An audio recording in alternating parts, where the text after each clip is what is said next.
2022, the Lcdc Development Corporation regular monthly board meeting for February 18th, 2015. Let's rise and say the Pledge of Allegiance. Welcome, everyone.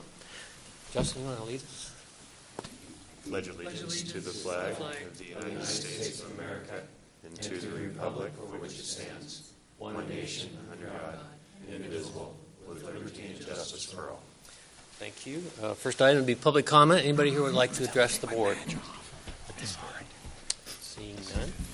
That takes us to approval of minutes. We have minutes from the January 21st board meeting.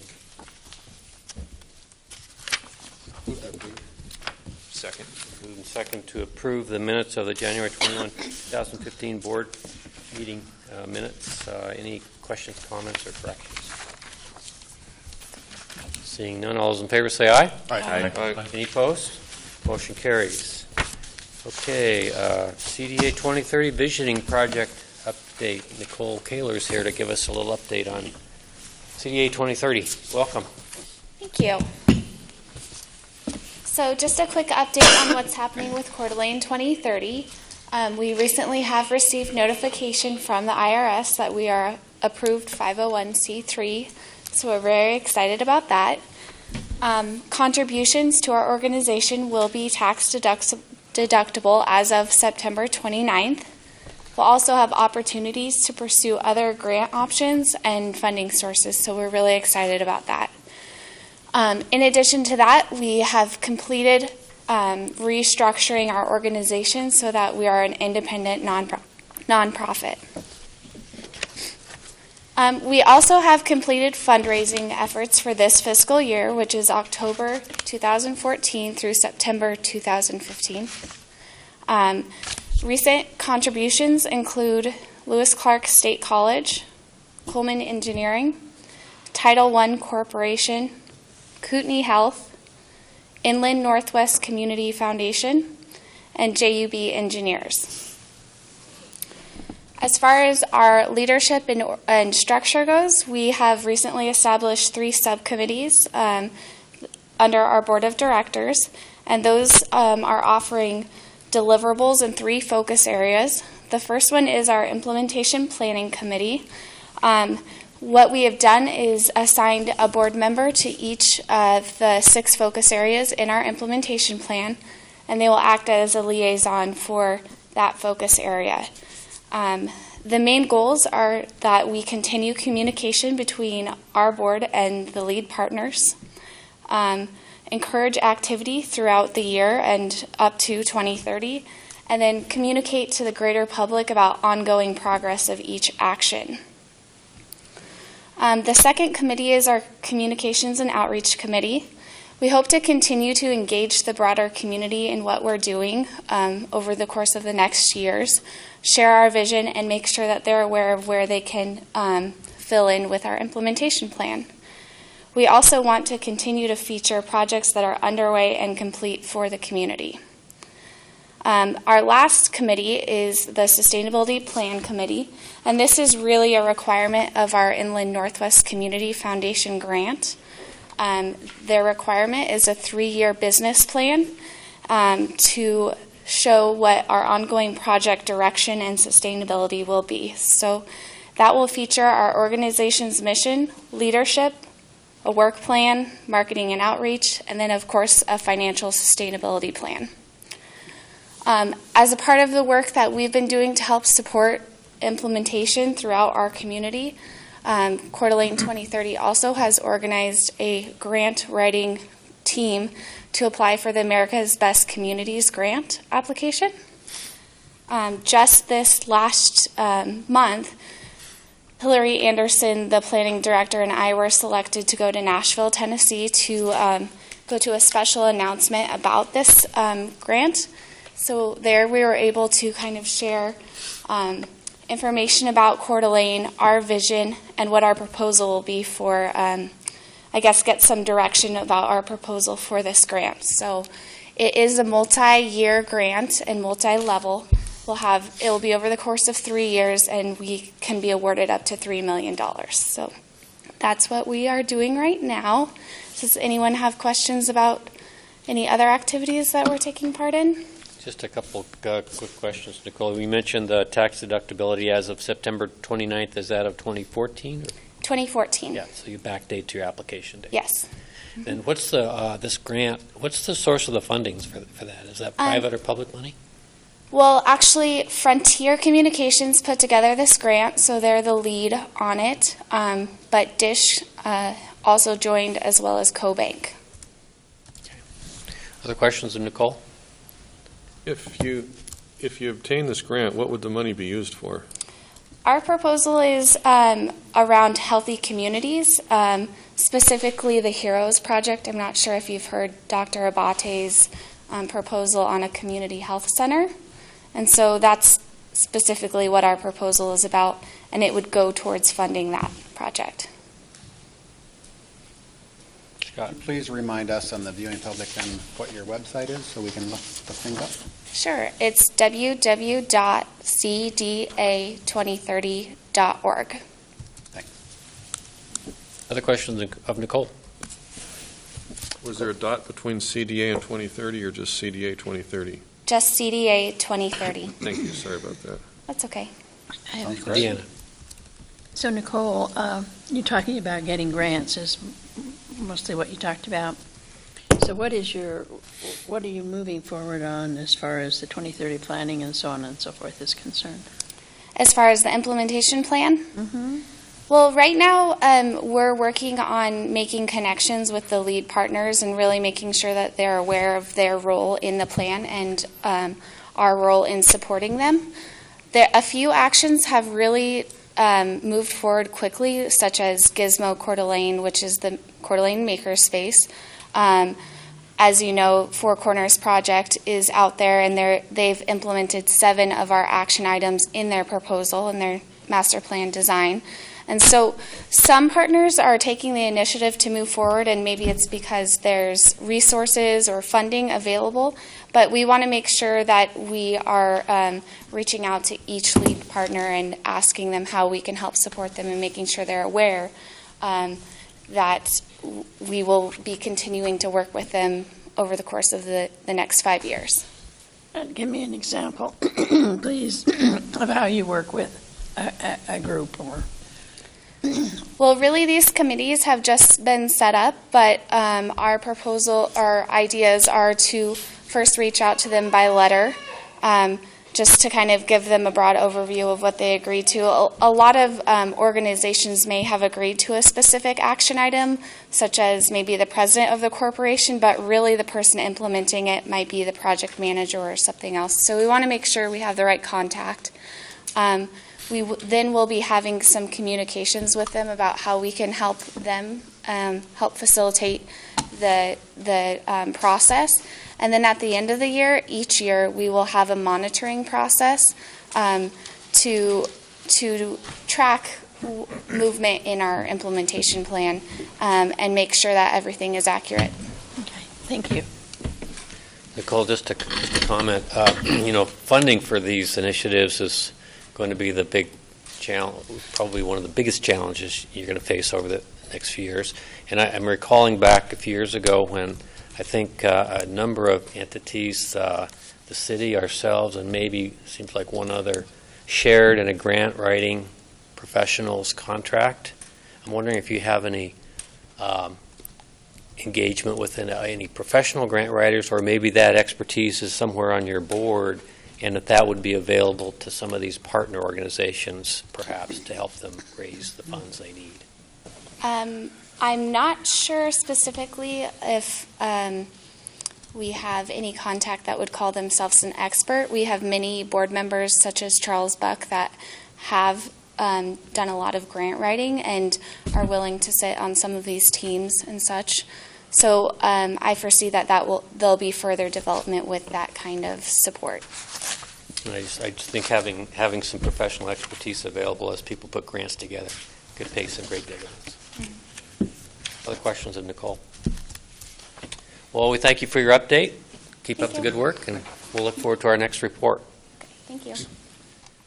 Okay, committee reports. Finance Committee, Rod. Yes, Mr. Chairman. If we could go to the balance sheet first of the Lake District. And This month, there's a fair amount of activity on the income side, and then we get to the payables, you'll see a lot of payments that we need to make based on some revenue we received. So if you start with the Lake District, we did have a large increase in cash during the month, $2,174,852, and that's a result of receiving the county increment check that we receive twice a year. The receivables, fixed assets, not much change there. On the liability side, we did have a typical month from the standpoint of our notes payable decreased by $15,788 on the principal side as far as debt payments made during the month, and that's fairly consistent from month to month between $15,000 and $16,000. If you go to the profit and loss statement for the Lake District, that's where you'll see the increment check that we received during the month of $2,212,191. We had rent income of $12,019, and we had $142 in miscellaneous interest income, so the total is just a little over $2.2 million for the month. And on the expense side, you'll see that we did have a few items that were a bit unusual in that we spent $1,400 in repairs to the Young Avenue triplex, and we spent $2,000 on a furnace for our property at 515 Garden Avenue. We also made a payment to Midtown Placemaking. It was a line item that we did for work that was done on the trees up there, fertilization plus some water work, and you see that about two-thirds of the way down the page, $1,201. That's the Lake District. Any questions on that before we move on to the River District? I would mention on the Lake District that we anticipate what we're going to receive for the total year in tax increment probably about $200,000 less than we anticipated. While the levy rates went up, the assessed values went down enough to where it's going to be a little bit short. Is that fair, Tony? Just the opposite. Oh, it's going to be 200 to the values plus? went up and the levy rates went down. Oh, I'm sorry. So yeah, but it Yeah. will be short of budget. We have to budget early, and Yep. so we have to guess on levy rates, and then when the taxing and they set the levy rates, they were actually lower than we estimated. Thanks for that correction. That's exactly right. Okay. Any questions on the balance sheet or the profit and loss for the Lake District? If not, let's move to the River District. And if you look at the River District on the balance sheet, we'll start there first. We did have an increase in cash in the River District of $963,727, and again, that was a result of receiving a large increment check from the county. All other items on the asset side were pretty static, the same with liabilities. If you turn to the profit and loss statement for the River District, that's where you'll see the large increment check of $976,684. We had $289 in interest income for a total revenue of $976,973. So a lot of activity as far as receiving funds. And then if you look at the expenses, we did have professional fees for $6,000 that was debited to the River District, and then everything else stayed about the same. So the biggest items on both districts is just the increment check and then some activity on repairs and maintenance and a few of our projects. Any questions on the balance sheet or the profit and loss? And in the River District, Tony, I think we anticipated being short about $50,000 or a little bit more than that. A little bit more than that, probably about $100,000, Okay. depending on how much back taxes we receive this year. So it's not a perfect science as far as our budgeting goes, but our budgeting has been typically fairly close on what we'll take in for money. And if I may, Yes. Rod, just to remind everybody that LCDC is not a taxing entity. We use levy rates set by taxing entities. That's how we collect our tax increment funding, but we do not levy taxes on any organization or any property. So it's always a good reminder for folks because they think, some people think we are a taxing entity. Good point, for sure. Next item on the agenda is the payables that Tony has passed out to everybody. And you can see on the payables, very active month, especially when you get down towards the bottom of the page, which we will discuss in a few minutes. But for Elam and Burke, we have a bill of $474.50. Holly Troxel, $5,483. And a large amount of that is work on the Burlington Northern Railroad right-of-way acquisition property that we're working on with the city. Molitor and Associates, our government relations firm, $1,919.77. Midtown, we've decided to go ahead and pay off a loan that we have in Midtown, $371,385.85. I'll discuss that a little bit later as far as the funding source and what the Finance Committee discussed and the reason we think that we should pay that off. We also have decided to request approval from this group to increase our funding for the Redevelopment Association of Idaho per emails that Tony had sent out to you. They'd requested additional funds from all the URAs in the state. We previously had given them $2,000, so with this aid it'll be $10 altogether. The Four Corners Initiative, a bill for this month of $35,963, and we have a total budget of $88,665 for that project. So there'll be some more bills come in for that. Range Northwest, $3,110 for the month. And then you get down toward the bottom and you see our semi-annual obligation payments that we make on our various projects. If you total those by themselves, it's $1.2 million roughly, and you'll see that we have some fairly sizable ones, some that are smaller. Rather than going into each one, maybe just mention a couple of larger ones. Riverstone West, an OPA, we paid all interest, but it was $123,632. Our Lake District line of credit with Washington Trust Bank, semi-annual payment, it's $1,040,000. And then the Downtown Association, we paid we're asking for approval, $21,875.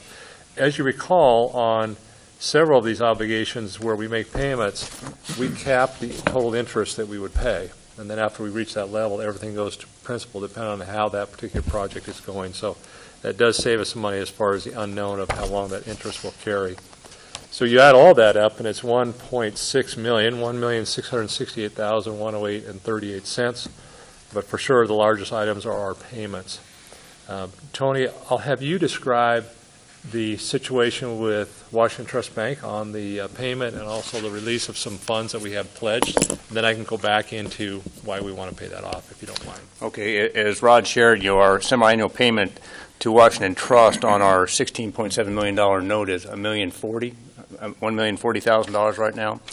And what we'll get to here shortly with Resolution 15-03 is that with Danielle's help, we've talked to Washington Trust Bank to reduce the reserve amount that we set up initially for that bond. So when we set the bond up in 2011, it was for $16,700,000, and the bank required a 10% reserve account to be set up. So the LCDC used cash from the Lake District to go ahead and put that $1,670,000 in that 10% reserve account.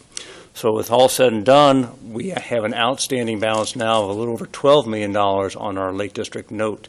And we've talked to the bank to see if they'd be willing to reduce the amount needed for that reserve fund.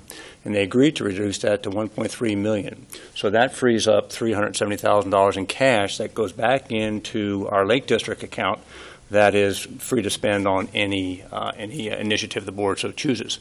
And that gets back to Rod's point about paying off the Midtown note early, which has a fairly high interest rate since we established it quite a few years ago. And just to remind everybody, we got that Midtown loan to help pay for the improvements back in 2008, all the street improvements, the new road, new curbs, new gutters, new street trees, and all that. And we decided to get some financing so we could free some of our cash to do other things in the district. And now it seems that the time is right to go ahead and retire that debt. And what the Finance Committee discussed is the money that we'll get back, we can pay off that debt, eliminate a higher rate of interest than we have on some of our obligations, fully knowing that if we needed to borrow again for some reason, we still have some assets that we could utilize to do that. So rather than just have the money sit in an account, we'll just go ahead and pay off that obligation, and knowing that we could borrow if we needed to. But right now our cash position is quite good, so there's really no reason to have that much extra cash not working for us. Dave.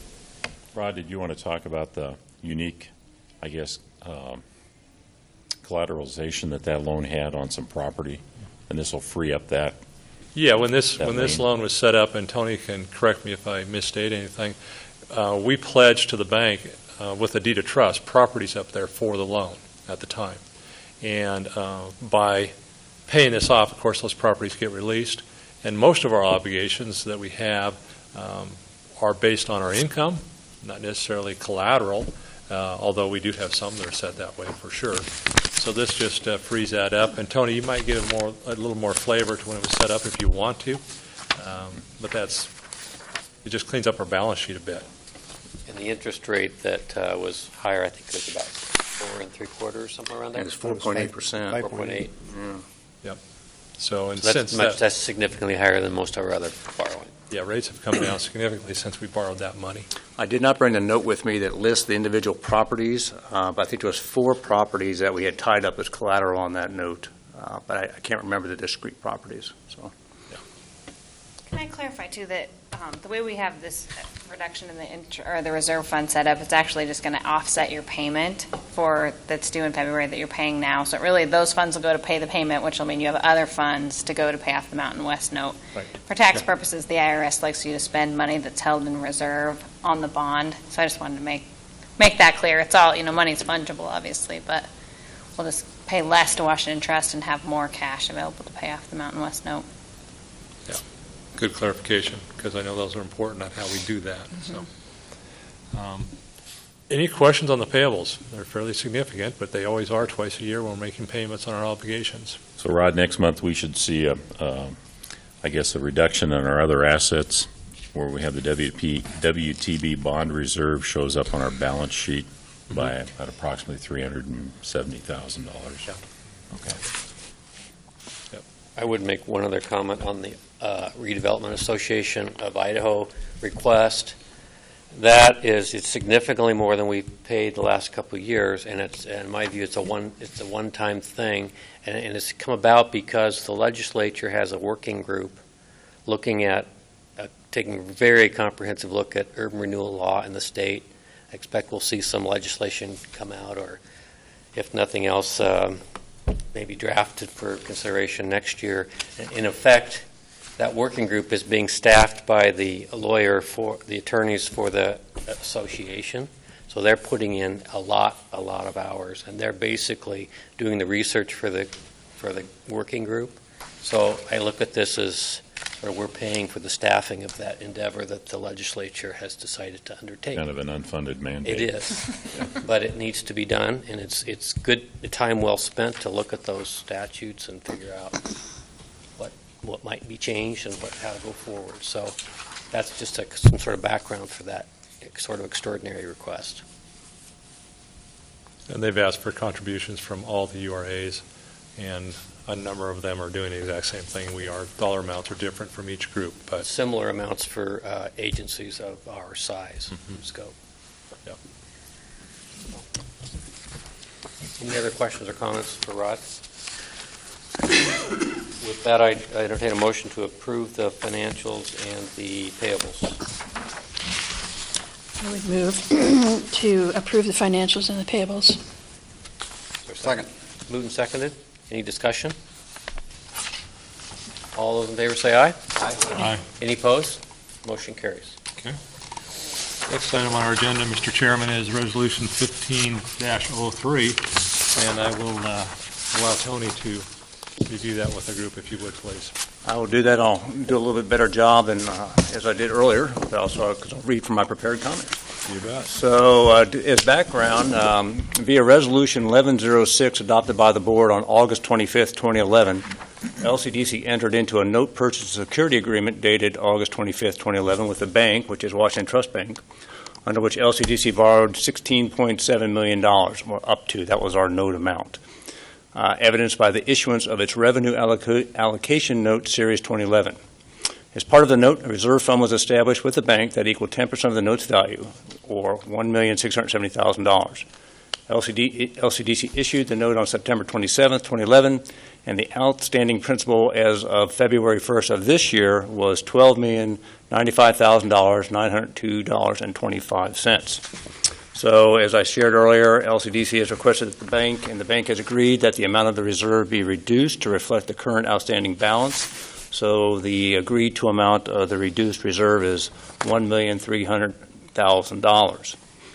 And this resolution and all of its documentation bears that out. Danielle, would you like to add anything to that? I think so. Okay. You covered it. So the chair would entertain a motion to approve the resolution as read. So move that we approve Resolution 15-03 as read. Second. Any discussion?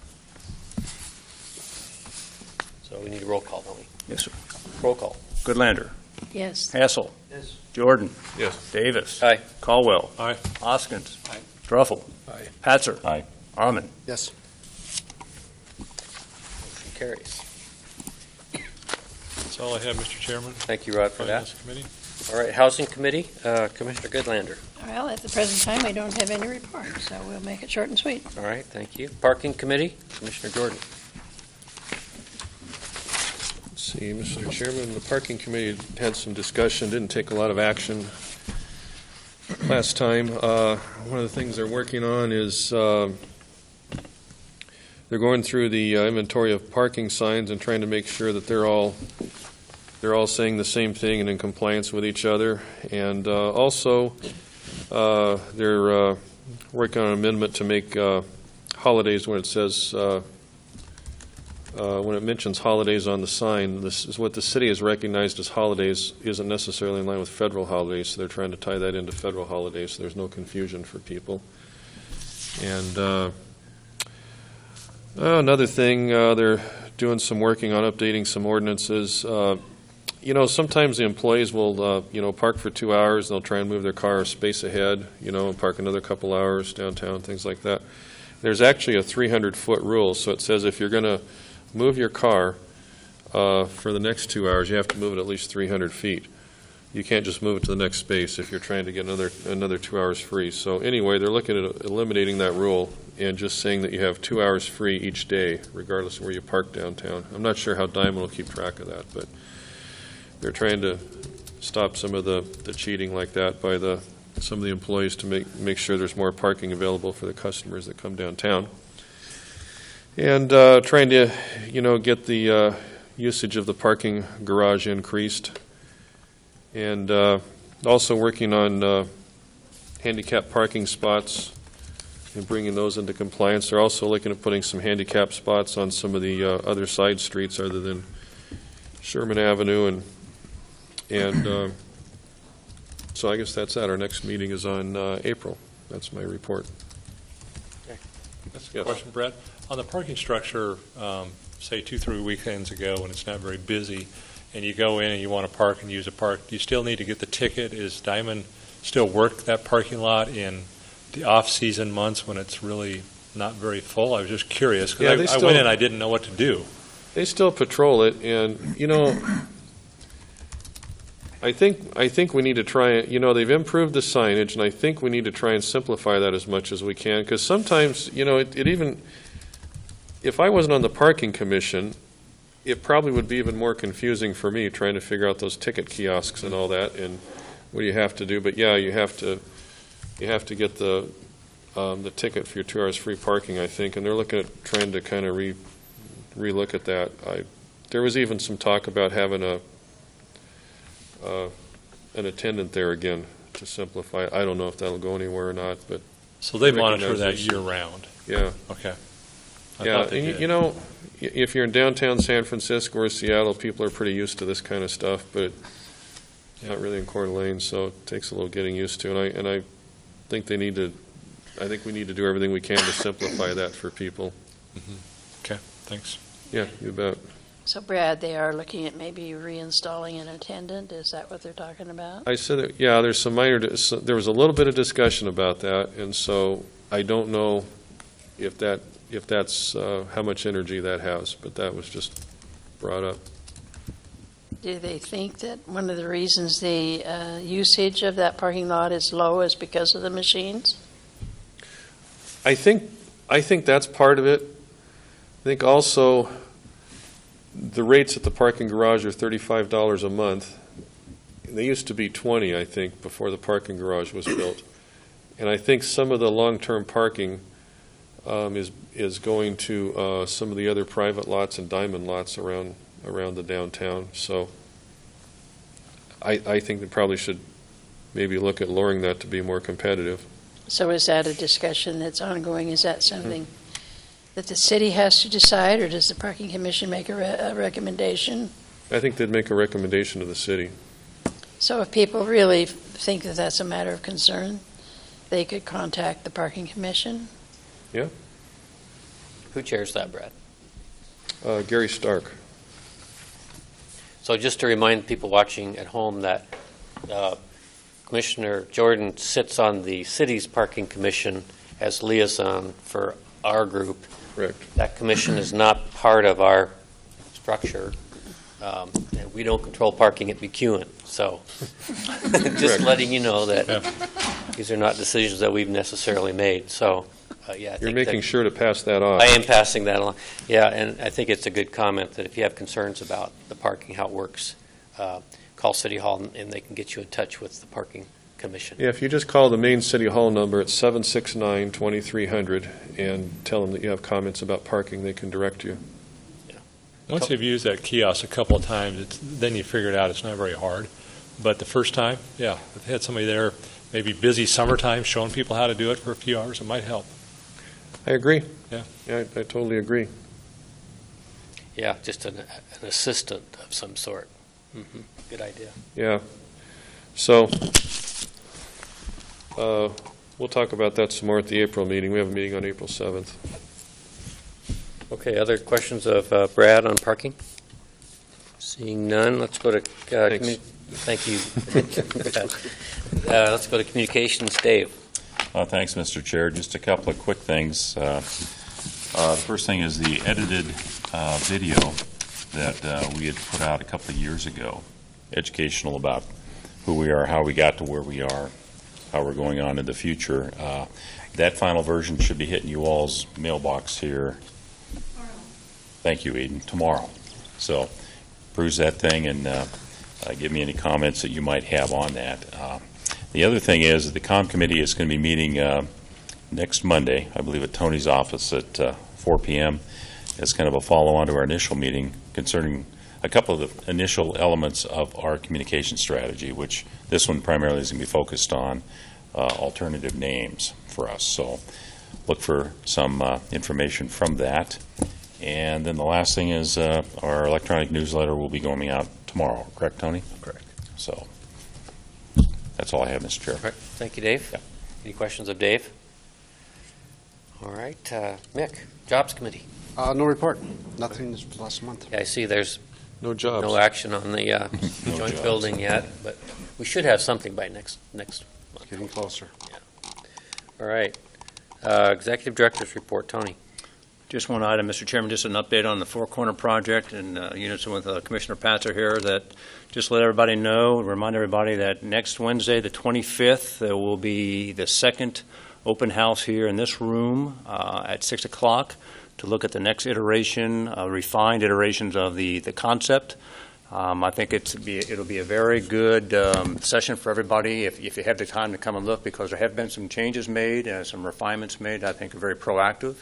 But the team and the city would really like your input. So if you have the time to come on down to this room next Wednesday night, the 25th at 6 o'clock, I think you won't be disappointed. Dave and I have had a chance to kind of take a preview of some of the modifications and changes and concepts. Pretty intriguing. That's all I have. Questions of Tony? No questions, Tony. You got off easy. So, let's see, board commissioner comments. Board comments. Any board comments? I'd say it's just good to see everybody here. Yeah, We've got full house tonight, so Yeah, it's nice to see that it's daylight outside still. Weather's nice. Deanna, thanks coming back a week early. Yeah, well, it was my pleasure. I just missed I being can't- here, so I I had can't to believe come you back. left the desert to come back here, but that's okay. All right, any other commissioner comments?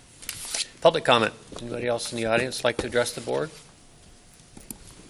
Tina, come forward and give us your name, if you would, please. Address. Tina Johnson, 601 East Front. I have recently been appointed to the Arts Commission, relatively new at the end of last year, but I just wanted to thank the Lcdc for all of the funding that you contribute to the Arts Commission. we couldn't do anything without you. And I'm saying this as a new person, so maybe I'm wrong, but it looks awesome to me. And we've got 3 or 4 really neat, interesting projects for this year that we couldn't have without the funding from LCDC. So I just want to thank you for that. We really all appreciate it. That's all I was planning on saying, but I have a question about the parking garage. Did you say that you could park there for a month for $35? Yeah.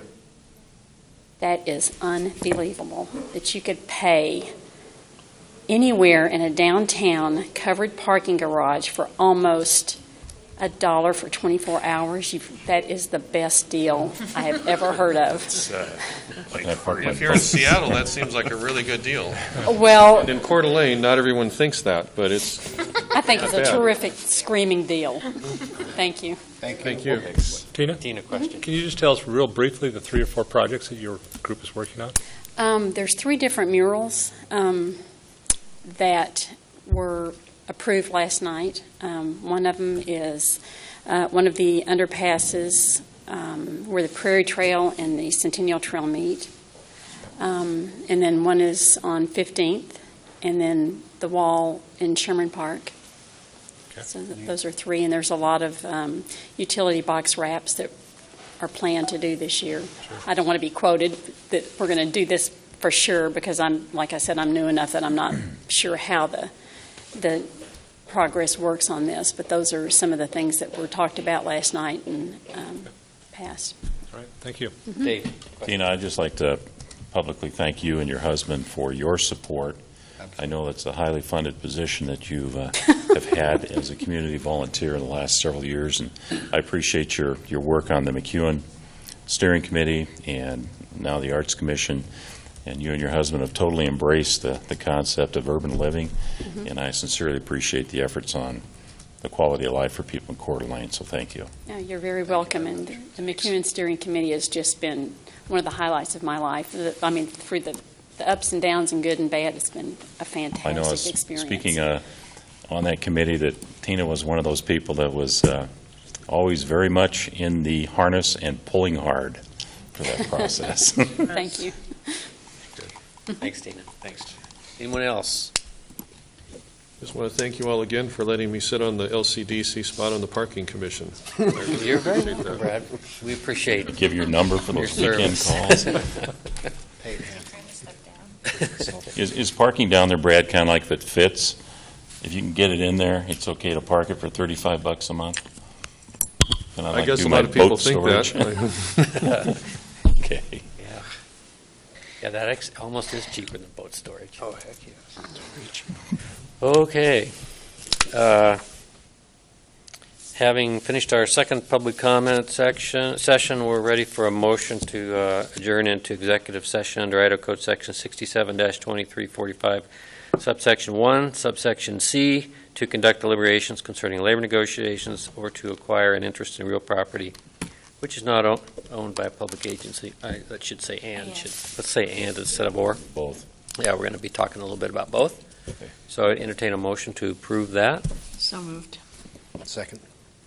Got those. Roll call. Goodlander. Yes. Caldwell. Aye. Arman. Yes. Hassel. Yes. Patzer. Aye. Davis. Aye. Druffel. Aye. Jordan. Yes. Hoskins. Yes. For those of you out there, aye is the same as yes. So. You sound like a bunch of pirates. It's always aye in the